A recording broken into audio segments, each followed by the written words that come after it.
Welcome back, my friends. Currently, we're on day 210 of Russia's disastrous invasion of Ukraine, and Putin has finally done it. Putin has declared partial mobilization amid Ukraine losses and warns the West of a nuclear response. Russian President Vladimir Putin declared a partial military mobilization in Russia during a televised address Wednesday morning, vowing to use all means necessary to achieve Russia's aims against Ukraine and the West. Mobilization measures will begin today, September 21st. If you can't find the speech and you want to read the English translation, I will link it down below. But honestly, I couldn't get past the first paragraph. The subject of this address is the situation in Donbass and the course of the special military operation to liberate it from the neo-Nazi regime, which seized power in Ukraine in 2014 as a result of an armed state coup. So Putin, in his first sentence, is still calling President Zelensky a Jewish man, a Nazi. I don't know how anyone can take this serious. So let's go on Twitter to get a summary of the speech. And the speech from Putin today was a careful balancing act of a leader under pressure who is trying to, 1, please hardliners and Russian military bloggers, 2, not displease the general populace, 3, appease the military, and 4, give the impression that he's not somehow losing this war. So Russia is going to do 2 things. The first one is they are going to immediately annex all of the occupied territory that the Russian military controls in Ukraine. They're worried about losing ground in the coming weeks. And Moscow's decision to hold referendums in the occupied Ukrainian regions about joining Russia was both expected and unexpected. Expected because Russian officials and their local lieutenants have been talking about such votes since the early days of this year's all-out invasion, but unexpected because such talk has subsided in recent weeks. So when we look at the map, the Russian military controls probably 95% of the Luhansk Oblast, but only 50% of the Donetsk Oblast. These are supposed to be independent republics that Russia has recognized, but the leader of the Donetsk People's Republic resigned from his post and fled to an unknown location. So Russia is now just saying F it, and they're going to annex all this territory. How they can annex land that they don't currently control, that remains a mystery. But they're also going to annex Zaporizhia, the Zaporizhia Oblast, even though they don't control the city of Zaporizhia. Additionally, they're going to annex the Kherson Oblast, even though there's heavy fighting and their military realistically could lose the north bank of this river any day now. So here's the parody account, Darth Putin, and he says, "My plan is just to declare Donbass to be part of Russia. Then a Russian conscript can't legally say he doesn't want to go there to die. This helps solve my cannon fodder shortage." Sure enough, from the Moscow Times, I don't want to be cannon fodder. Panic and fear has settled in Russia as they begin mobilization. So thousands of conscript-age Russian men appear to be attempting to flee the country Wednesday, as others planned how to avoid being sent to the front after Putin declared a partial military mobilization for the war in Ukraine. I don't want to be cannon fodder, one 30-year-old Muscovite who asked for anonymity to speak freely told the Moscow Times. The most obvious way for men to avoid conscription is to leave the country, and Wednesday's direct flights from Russia to Armenia, Turkey, and Azerbaijan, nearby countries that allow Russians to enter without a visa, all these flights quickly sold out. Flights abroad sell out, stocks plunge on Putin's partial mobilization. Additionally, people are just trying to drive out of the country. A long line of traffic has formed, stretching from Moscow to St. Petersburg, continuing into Finland. There is also traffic going south out of Moscow and traffic starting from the Russian-Belarus border to Poland. This is all due to the mobilization. So if you can get to a country that will still accept a Russian passport to let you in, anyone of military age conscription wants out of the country. Maybe you can hide out with relatives in Belarus to stay low, or even just getting out of the major cities and maybe laying low or hiding out in some rural Russian province for a couple months. That might be all that's necessary if you're a Russian man to avoid being conscripted. Here's the security cam footage at the border between Russia and Finland, cars stretching for kilometers as people are panicking and trying to get out of the country. Some nations like Latvia have already declared they won't offer refuge to Russians fleeing military mobilization. And if you're looking for the perspective of a Russian man avoiding military service, I recommend the YouTube channel of Roman. He operates the channel NFKRZ. I watched his video from yesterday, and he left Russia 6 months ago to go live in Georgia to just avoid this conflict and war altogether. I think many more young Russian men, now that their lives are at risk, will start speaking up on social media. In the coming weeks, I'm going to invite some of these Russian YouTubers on my channel to get their valuable insights and perspective about what's going on. And as I was preparing this video, this is breaking news. Russia is officially going into lockdown. Breaking news, Russian airlines have been ordered to stop selling tickets to Russian men between the ages of 18 and 65. So obviously the Kremlin knows what is happening, and they're not going to give these Russian men a choice.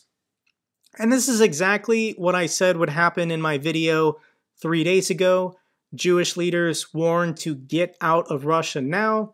This rabbi was saying that a general mobilization could be coming, and if that happens, Russia will close their borders and prevent men of military age from leaving the country. So in the speech for this partial mobilization, they're going to first call up 300,000 reservists.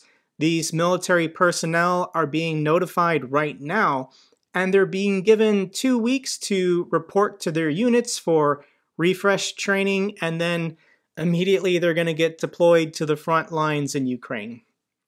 So an explainer, what does this mean, partial mobilization? And Russian law allows for mobilization in the event of foreign aggression or an attack on Russia. This is the sudden pivot that Moscow has made.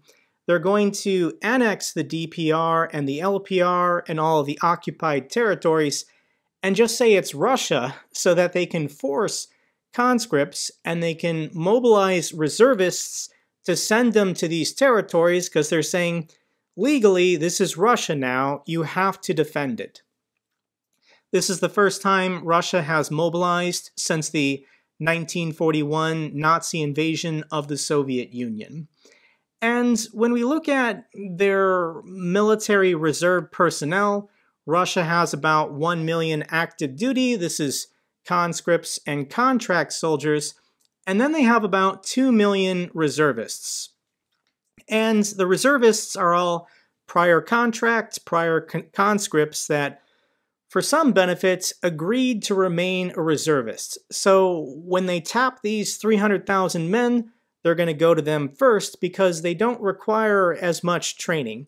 They've already served in the military. The goal is to bring them back and toss them in a tank, toss them on a flight line to repair planes. These are the people that require the least hand-holding to get them involved in the war on Russia's favor. But I think it's important to understand the numbers game that the Kremlin is currently playing. This article was from a month ago, August 25th, and Putin ordered Russia to increase the size of the armed forces by 137,000. Now, this war has been going on for 7 months. Anyone that wants to accept payment and be a contract soldier and go fight in Ukraine, they all knew that opportunity was available to them. So everyone who wants to be fighting in Ukraine has already signed a contract and is currently fighting in Ukraine. So these 137,000 are going to be conscripts. They're going to be draftees. These reservists being called up, they're being called up more than likely against their will. Otherwise, they would have taken the money and voluntarily gone to Ukraine to fight.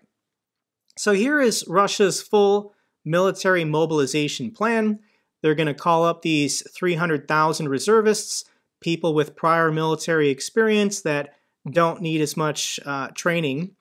Then they're going to continue conscripting new 18, 19, 20-year-olds. They're going to try and get a fresh 137,000 of them, maybe give them a couple days training, send them to the front lines.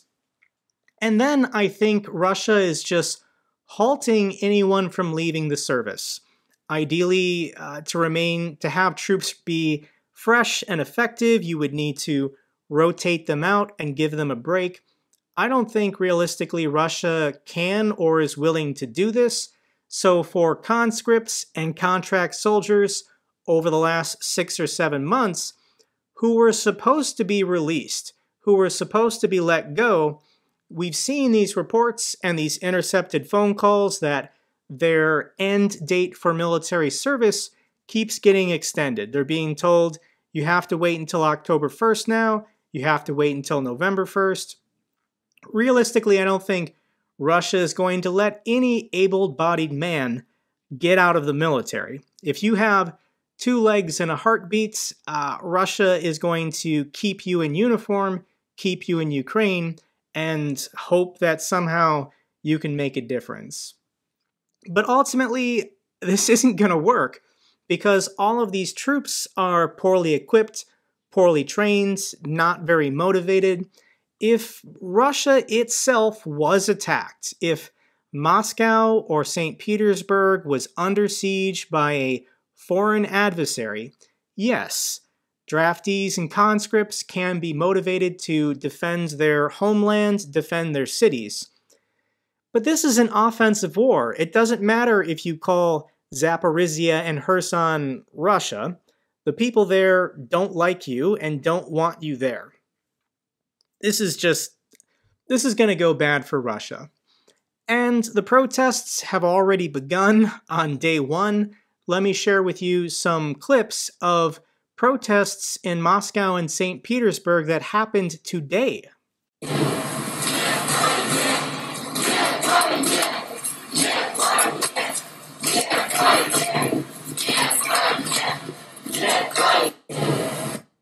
I have some more clips for you as protesters are already clashing with police.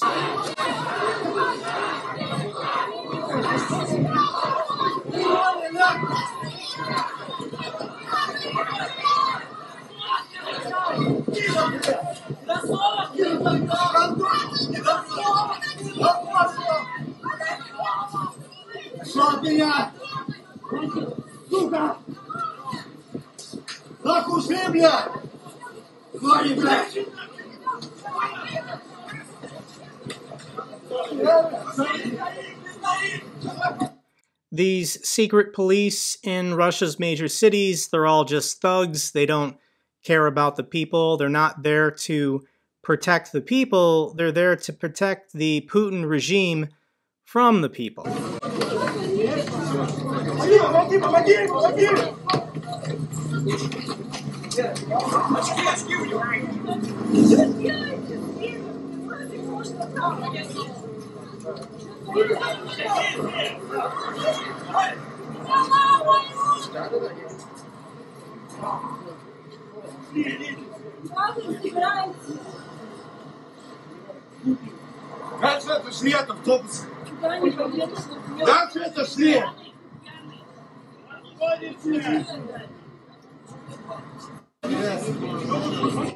And this is where things start getting real for everyday Russians. Can the police hold back the protests? Can enough Russian citizens come forward in order to overwhelm the security forces of these cities, occupy government buildings, confront puppet politicians that just do whatever Vladimir Putin says? And what Russia needs is another revolution. And I think as the world economy slows down, as central banks continue rising interest rates, as sanctions continue to cripple industries across the country, as hundreds of thousands of able-bodied men are removed from the workforce when Russia really needs them as their population is declining and aging, something big is coming, guys. Over the next couple months, as winter settles on Russia, I think there will be some kind of political and economic collapse that will lead to the end of Putin's government. What will replace Putin's government? That, I think, is the real mystery. Can Russia open up? Can Russia democratize? Can Russia join the free world? Or is just a more repressive dictator from the FSB going to surface? And then, I don't know. But I don't think victory is achievable for the Russian forces in Ukraine. It doesn't matter how many forced conscripts and draftees they deploy to Ukraine, because technologically the Russian military cannot compete with the weapons being supplied by NATO. In previous videos, I've explained the math to you, and by my estimates, about 50 of these GMLRS high-precision, very deadly HIMARS rockets are being launched by Ukrainian forces against Russian positions every single day.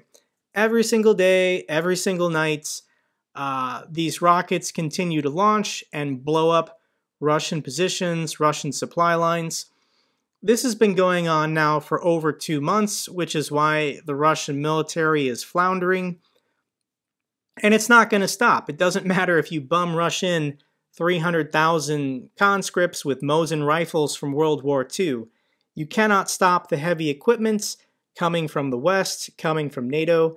The Lend-Lease Act from the United States goes into effect October 1st. So more heavy equipment is coming. Let's wrap up this video with a moment of zen and just watch the HIMARS launchers do their thing. Я не видел, когда... Да, он... Да, HIMARS. Поехал, и фары, блядь, еще. Скрученные фары. Там же все охраняют, блядь.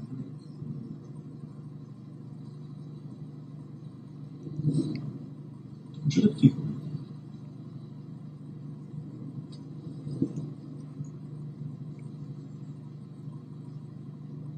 Очень дохуя. И так тихо, блядь.